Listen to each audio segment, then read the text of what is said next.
நமக்கு பசிச்சா எவ்வளோ சாப்பிட முடியுமோ அவ்வளோதான் சாப்பிட்ணும் போடலாம் அப்படின்ட்டு. ப்ளஸ் வந்து நம்ம மைக் அடாப்டர் வாங்கியாச்சு. செம்மையான ஒரு சன்செட்டு.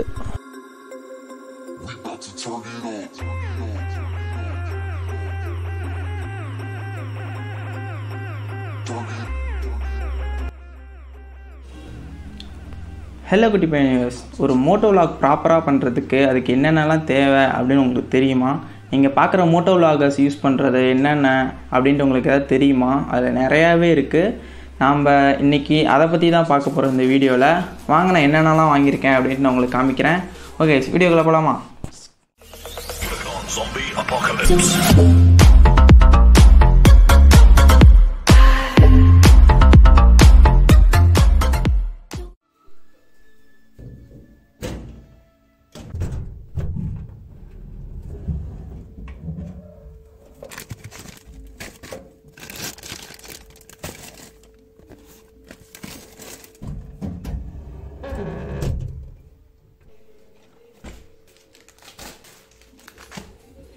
இப்போ நான் புதுசாக வாங்கியிருக்கிறது இதுதான் நமக்கு வந்து ரொம்ப முக்கியமான ஒன்று.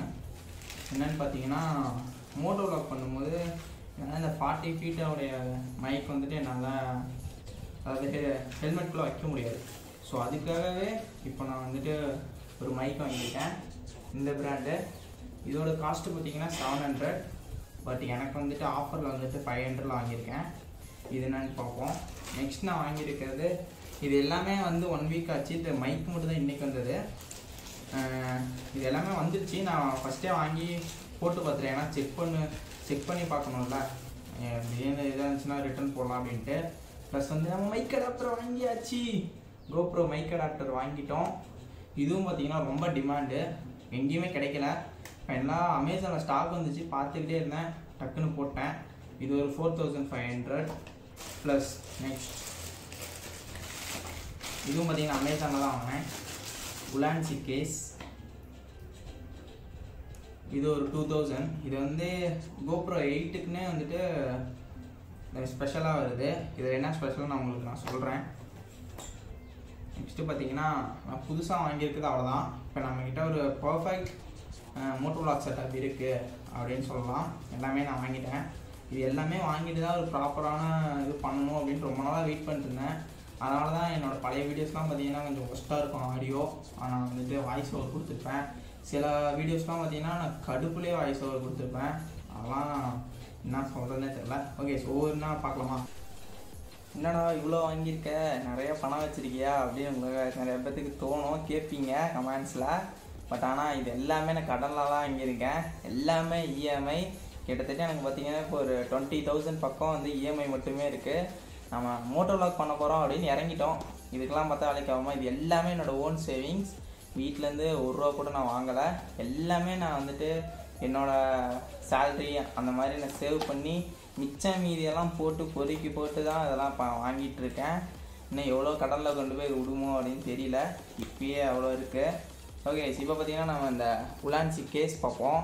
இது என்னென்னா, இதில் என்ன இருக்குது அப்படின்னு பார்த்தீங்கன்னா, உள்ளே பார்த்தீங்கன்னா பேப்பர் ஒர்க்ஸ் கொடுத்துருக்காங்க, 2 ஸ்டிக்கர் கொடுத்துருக்காங்க. அப்புறம் பார்த்திங்கன்னா நமக்கு உலான்சி கேஸ் இருக்குது. நல்லாவே ஒரு பபுளுக்கு இது கவரில் போட்டு கொடுத்துருக்காங்க. உள்ளே பார்த்திங்கன்னா நம்ம கேஸ் இருக்குது. அதுக்கப்புறம் பார்த்திங்கன்னா இது வந்துட்டு ஃபில்ட்ரு மாட்டுறது. நம்ம ஃபில்ட்ரு நம்ம வாங்கினோம்னா அந்த அமேசானில் விற்கிது சம்திங், அதை நம்ம வாங்கிட்டு இதில் நம்ம அப்படியே ஃபிக்ஸ் பண்ணிக்கலாம். அதுக்கான இது கொடுத்துருக்காங்க. இது வந்து ஈஸியாக ரிமூவ் பண்ணலாம். இங்கே இப்படி இது பண்ணால் இப்படி வந்துடும். இது ஒன்று. ப்ளஸ் வந்துட்டு இதில் என்ன ஸ்பெஷல் நான் சொல்கிறேன்னு சொன்னேன் இல்லையா, அது வந்து இதுதான். என்னன்னு பார்த்தீங்கன்னா, இப்படி டோரை ரிமூவ் பண்ணிடலாம். டோரை ரிமூவ் பண்ணிவிட்டு உள்ளே பார்த்தீங்கன்னா ஒரு கேப் கொடுத்துருக்காங்க. என்னென்னா நமக்கு வந்து கோப்ரோ 8ல் வந்துட்டு பேட்ரி பார்த்தீங்கன்னா ஒரே பக்கத்துலேயே இருக்கும். அதே ஒரே பக்கத்துலேயே இருக்கும். பேட்ரியும் சி டைப்பும் ஒரே பக்கத்துலேயே இருக்கும். ஸோ அதனால் வந்துட்டு நம்மளால் இந்த டோர் வச்சு அப்படியே உலான்சி போட முடியாது. 7ல் பார்த்தீங்கன்னா அப்படியே போட்டுக்கலாம். ஆனால் இதில் அப்படி போட முடியாது. இதுக்கு நம்ம ஃபஸ்ட்டு டோரை ரிமூவ் பண்ணணும். டோரை ரிமூவ் பண்ணுறது ரொம்ப ஈஸி. வச்சு ஒரு இது எடுத்தோம்னா வந்துடும்.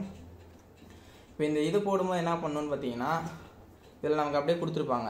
இதுக்காகவே தான் இந்த கேஸ் வாங்கினது. இப்போ தான் இது ரீசெண்டாக வந்திருக்கு, இதுக்கு முன்னாடி வரல. இதுக்கு முன்னாடி வந்து தனியாக அதுக்கு ஒரு டோர் வாங்கணும், தனியாக ஒரு லேண்ட்ஸி வாங்கணும் அப்படின்னு சொல்லிட்டு இருக்காங்க. இப்போ அதெல்லாம் தேவையில்லை. இப்போ இந்த டோர் வந்து ரொம்ப சிம்பிளாக கழட்டிட்டு நம்ம கோப்ரோ அப்படியே ஃபிக்ஸ் பண்ணிடலாம்.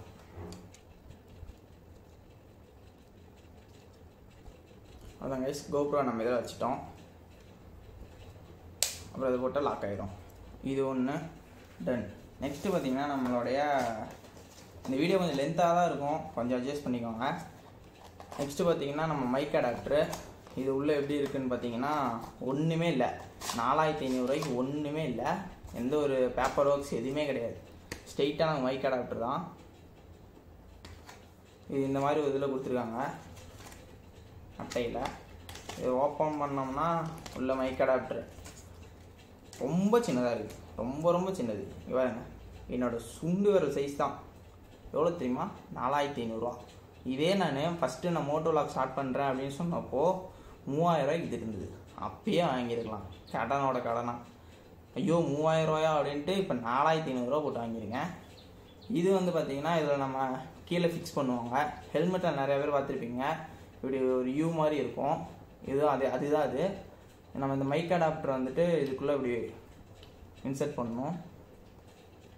ரொம்ப ஈஸி தான், பார்க்க தான் கஷ்டமாக இருக்க மாதிரி தெரியும், இல்லைனா ரொம்ப ஈஸி.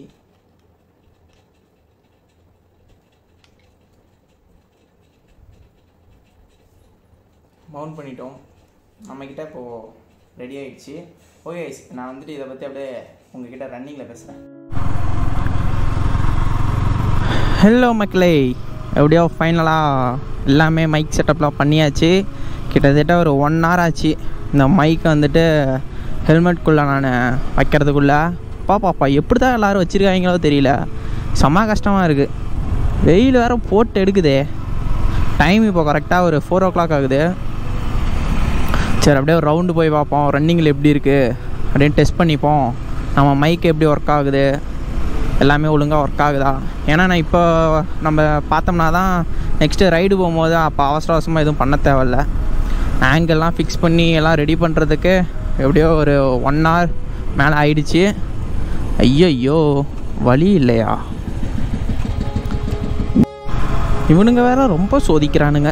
எந்த பக்கம் போனாலும் பாதாள சக்கடை நோண்டி போட்டால் எந்த பக்கம் தான் எல்லோரும் போகிறதுன்னு தெரியல. நேற்று இப்படி தான் வந்தேன், இந்த பக்கம் ஃபுல்லாக இது பண்ணிட்டாங்க. இந்த ஏரியா பார்த்தீங்கன்னா அம்மாப்பேட்டை லேக்கு. இந்த இடம் ஈவினிங்கில் செம்மையாக இருக்கும். இந்த மரம்லாம் அப்படியே செம்ம சீனிக்காக இருக்கும். அதுவும் மார்னிங்லாம் வந்தோம்னா அப்படியே இந்த படத்தெல்லாம் பார்க்குற மாதிரி இருக்கும். மிஸ்ட்டு லேக்கு முன்ன சூப்பராக இருந்தது, இப்போல்லாம் ஆகாயத்தம்பரம் வந்து இதாகிடுச்சு. So sad. எங்கே போனாலும் ரோடு அடைச்சி வச்சிடறானுங்க. இதுக்காக தனியாக ஒரு 50 ரூபா பெட்ரோல் அடிக்கணும். ஓகே, நான் அப்படியே ஹைவே போய்ட்டு உங்களை அப்படியே கண்டினியூ பண்ணுறேன். காய்ஸ், ஒரு வழியாக ஹைவேஸ்க்கு வந்துட்டேன். மைக்கோடைய கிளாரிட்டி எப்படி இருக்குதுன்னு தெரியல, வீட்டுக்கு போயிட்டு செக் பண்ணி பார்க்கணும். ஏன்னா 500 போட்டு வாங்கியிருக்கேன். இது எப்படி இருக்கும், நல்லா இருக்கும் தான் நினைக்கிறேன். யூஸ் பண்ணவங்கலாம் ரிவ்யூ கேட்டுட்டு தான் நான் வாங்கினேன். ஒரு நல்ல ஒரு ஸ்பீடில் மெயின்டைன் பண்ணி பேசி பார்க்கணும் அப்படின்னு நினச்சிட்ருக்கேன். ஏன்னா நம்ம எப்படியும் ரைடு போகும்போது நல்லா ஒரு ஓரளவுக்கு க்ரூசிங் பண்ணுவோம். அப்போ ஆடியோ நல்லா கிளியராக இருந்தால் தான் உங்களுக்கு பார்க்குறதுக்கும் நல்லாயிருக்கும். ஏன்னா நமக்கு விஷுவல் என்ன தான் இருந்தாலும் 50% வந்துட்டு நமக்கு ஆடியோ கிளாரிட்டி இருந்தால் மட்டுமே தான் எல்லாருக்குமே பார்க்க பிடிக்கும். ஒரு சவுண்டு கிளாரிட்டி தான் வந்துட்டு ஒரு படத்தையே வந்து தூக்கி நிறுத்துது. அந்த மாதிரி தான். அதுக்காக தான் நான் இவ்வளோ நாளாக ரிஸ்க் எடுத்து இந்த செட்டப் பண்ணதே. ரொம்ப கஷ்டப்பட்டு தான் இது வாங்கியிருக்கேன். அந்த ஐஃபோன்லாம் வாங்கினோம்னா அப்படியே ஃபஸ்ட்டு வாங்கி பார்ப்போம், அவங்க ரேட்டு சொன்னோடனே ஐயோப்பா இந்தாப்பா அப்படின்னு கொடுத்துருவோம்ல, அந்த மாதிரி தான் எனக்கு இப்படி ஆணிச்சு. என்னென்னா மைக் அடாப்டர் வந்துட்டு எனக்கு பிரித்து அதை ஓப்பன் பண்ணுறதுக்கே பயம். ஏன்னா 4500 ரூபா எனக்கு அது ரொம்ப ரொம்ப பெரிய விஷயம். ஐயோ அப்படின்ட்டு பார்த்து பண்ணினேன். அப்படி தான் அந்த TRRS to TRS அந்த மைக்கு அந்த கனெக்டர் இருக்குல்ல, அது ஃபஸ்ட்டு சொருவேல, ஃபுல்லாகவே சொருவலை. என்னடா நாய்ஸாக இருக்கே அப்படின்ட்டு பார்த்தா அதுக்கப்புறம் நல்லா சொருவணும் அழுத்தி. அந்த அழுத்துறது கூட பயமாக இருந்துச்சு. அந்தளவுக்கு நான் வந்து பயந்துட்டேன். நல்லாவே இருக்குன்னு நினைக்கிறேன். இப்போ தான் ஒரு 100 போகிற அளவுக்கு ஒரு ஸ்ட்ரெச்சு கிடச்சிருக்கு. இந்த இடத்துல பேசிக்கிட்டா தான், அதனால தான் மறுபடியும் கேமரா ஆன் பண்ணிட்டேன். இப்போ ஒரு 100ல் போயிட்டுருக்கோம். விண்டு நாய்ஸ் எந்த அளவுக்கு கேட்குது அப்படின்னு தெரியல, அதெல்லாம் பார்க்கணும். நான் பேசுறது நல்லா கிளாரிட்டியாக இருந்தால் கொஞ்சம் அப்ரிஷியேட் பண்ணுங்கள், தம்ஸ் அப் கொடுங்க, சப்ஸ்கிரைப் பண்ணுங்கள். கண்டினியூவாக வீடியோஸ் போடுவேன் இனிமேல். ரைடு வீடியோஸ் நிறையா வரும், டிப்ஸ் வீடியோஸ் நிறையா வரும். ப்ளஸ் வந்து பார்த்திங்கன்னா நிறைய பேர் வந்து டயர் ப்ரெஷர் வந்து R15ல் தப்பாகவே வைக்கிறாங்க. கம்பெனியில் என்ன சொல்கிறாங்கன்னா ஃப்ரண்ட்டில் 29, பின்னாடி 33. பில்லின் இருந்தாலும் இல்லைனாலும் இந்த ஏர் ப்ரெஷர் தான் மெயின்டைன் பண்ணோம். அப்படி பண்ணோம்னாவே நமக்கு தாராளமாக மைலேஜ் வரும். எல்லோரும் இந்த காமனாக 30, 40 அப்படி வச்சிட்ருக்காங்க. பட் ஆனால் அப்படி வைக்கவே கூடாது. டயருடைய கெப்பாசிட்டி என்னவோ அவ்வளோதான். நமக்கு பசிச்சா எவ்வளோ சாப்பிட முடியுமோ அவ்வளோதான் சாப்பிட்ணும். போட்டு தம் பண்ணால் என்ன ஆகும், அந்த மாதிரி தான். ஓவர் ப்ரெஷர் போடாதீங்க, பிரேக்கிங் அஃபெக்ட் ஆகும், மைலேஜ் அஃபெக்ட் ஆகும். உங்களுக்கு முக்கியமாக இந்த டயரோடைய ஃப்ரிக்ஷன் வந்து ரோட்டில் ரொம்ப ரொம்ப கம்மியாக இருக்கும், அதை சொல்லணும். அது ஒன்று நம்ம முக்கியமாக பார்க்க வேண்டியது. ஓகே, நான் பெட்ரோல் பங்க் பக்கத்தில் வந்துட்டேன். இந்த பங்க் வந்து பார்த்திங்கன்னா என்னோடய ஃபேவரெட்டு. ஓகே, அப்படியே பெட்ரோல் போட்டு ஒரு இடத்துக்கு போகிறோம். அது என்ன இடம்ன்ட்டு அப்படியே போகிற வழியில் சொல்கிறேன். பெட்ரோல் போட்டு 10 ஆரின் செக் பண்ணியாச்சு. பின்னாடி 33, முன்னாடி 29. நம்ம அங்கே மேலே தான் போக போகிறோம். அது வந்து முருகன் கோயில். சேலமில் இருக்க எல்லாருக்குமே தெரியும், ரொம்ப ஃபேமஸான கோயில். ஊத்துமலைன்னு சொல்லுவாங்க அந்த இடத்து பேர். நீங்கள் அந்த சேலம் டு சென்னை ஹைவேஸ் அதை நீங்கள் என்ட்ரி ஆகும்போது அந்த பிரிட்ஜ் ஒன்று வரும். அந்த பிரிட்ஜ் நான் உங்களுக்கு காமிக்கிறேன். அந்த பிரிட்ஜ் மேலேருந்து பார்த்தீங்கன்னா இந்த பக்கம் இருக்க ஃபுல் வியூவுமே உங்களுக்கு தெரியும். அதில் ரைட் சைடு அங்கே இருக்க இதுதான் வந்துட்டு ஊத்துமலை. அந்த வியூ பாயிண்ட் பார்த்தீங்கன்னாலே செம்ம அல்டிமேட்டாக இருக்கும். நைட்டில் வந்துட்டு நிறையா பேர் அங்கே போவாங்க இந்த நைட் வியூக்காகவே. சேலம் சிட்டி அவ்வளோ சூப்பராக தெரியும். நானும் நிறையா டைம் சும்மா டீ குடிக்கிறதுக்காகலாம் நாங்கள் வந்துட்டு சும்மா மேலே போவோம். இங்கே போய் டீ குடிச்சிட்டு அப்படியே மேலே போயிடுவோம். போனால் அப்படியே பீஸ்ஃபுல்லாக போனால் உட்காந்து இருந்துட்டு வரலாம். இப்போ கூட நான் அதுக்கு தான் போயிட்டுருக்கேன். சரி, சும்மா வீட்டில் இருக்க முடியல, ஒரு மாதிரி இருக்குது, அப்படியே மைக்கும் டெஸ்ட் பண்ண மாதிரி இருக்கும் அப்படின்ட்டு போயிட்டு அப்படியே அந்த கோயிலுக்கு போயிட்டு அப்படியே ஃப்ரெண்டு ஒருத்த வரான்னா அப்படியே அவனை பிக்கப் பண்ணிக்கிட்டு அப்படியே மேலே போய்ட்டு கொஞ்ச நேரம் பீஸ்ஃபுல்லாக உட்காந்து இருந்துட்டு வரலாம் அப்படின்னு தான் பிளானு. வெயில் கொஞ்சம் கொளுத்துது. மணி இப்போது 5 தான் ஆக போகுது. 5 இல்லை 4:30 தான் இருக்கும். மேலே போயிட்டு ரிட்டன் நான் போகும்போது அப்படியே கண்டினியூ பண்ணுறேன். இல்லை மேலே போய்ட்டு உங்களுக்கு அந்த வியூ எப்படி இருக்குதுன்னு அப்படியே காமிக்கிறேன் கைஸ். ஓகேவா? சரியான ஸ்லோப்பில் இப்படி தான் போகணும். மேலே முருகன் கோயில் இருக்குது. மேலே பார்த்தீங்கன்னா முருகன் கோயில் இருக்குது. இது ரொம்பவே ஃபேமஸ் சேலத்தில். எல்லாம் தெரியாதவங்களாம் இருக்கவே முடியாது, ஏன்னா மெயின்லேயே இருக்குது. ரோடு இப்போ தான் கொஞ்சம் போட்டுட்ருக்காங்க. இன்னெல்லாம் இன்னும் மோசமாக இருந்தது. சரியான ஸ்லோப்பாக இருக்கும், கொஞ்சம் பார்த்து தான் போகணும். அப்படியே மேலே போயிட்டு அந்த வியூவில் வந்துட்டு ஸ்டார்ட் பண்ணுறேன் விலாக. காய்ஸ் இவன் தான் பார்த்தீங்கன்னா என் ஃப்ரெண்டு கார்த்தி. கோயிலுக்கு போயிட்டு வந்துட்டோம். மேலே லைட்டாக ரெக்கார்ட் பண்ணியிருப்பேன். இதுதான் பார்த்தீங்கன்னா வியூ செம்மையாக இருக்குல்ல. அப்படியே வந்துட்டு ஃப்ரெண்ட்ஸ் கூட இப்படி உட்காந்துட்டு அப்படியே ஒரு நிமிஷம். அது பார்த்தீங்கன்னா ஃபுல்லாக ஏற்காடு, ஃபுல்லாக ஃபாகாக இருக்குது பாருங்க, செம்மையாக இருக்குல்ல. கிளியராக இருக்கும்போதெல்லாம் வந்து பார்த்தோன்னா இன்னும் சூப்பராக இருக்கும். மார்னிங்கில் இந்த பக்கம் சன்ரைஸ் ஆகும் கரெக்டாக, இந்த பக்கம் சன்செட் ஆகும். சன்செட் பாயிண்ட் அங்கே போய் பார்த்தோம்னா தெரியும். பட் ஆனால் அந்தளவுக்கு சன்செட்டு தெரியாது.